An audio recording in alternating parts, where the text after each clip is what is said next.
nasa Boracay na naman tayo.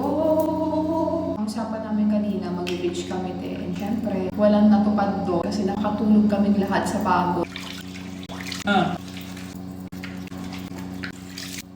Andito tayo ngayon sa labas dahil sobrang lamig sa loob. Hindi na kaya ng superpowers ko. Alam niyo ba kanina, kinabahan ako kasi akala ko umuulan. Para minamalas-malas na tayo. Hindi naman pala umuulan. Niko-niko lang yun. Buti na lang talaga. Sobrang konti lang hindi nila ko makeup and nandito silang lahat. By the way, dito kami nag-i-stay ngayon sa Indila, Boracay. Honestly, may kaliitan lang talaga tong hotel na to. Pero sobrang ganda dito. Nakakaloka. Like, bawing-bawi siya sa ganda. Actually, 2 room yung pinag-i-stayan namin ng mga kamag-anak ko. Sila nandun sila sa family room ngayon. Sobrang laki nun, 4 yung beds niya. Pwede siya sa 8 tao. Kami naman ni Brix, siya katong friend ko. Dito kami nag-i-stay sa parang good for 4 na room. Ang ganda rin dito, As in, para kang nasa Greece. Ang lapit pa namin sa dagat. By the way, binuko lang pala to sa Agoda. I think sa lahat ng punta namin ng Boracay, ito ang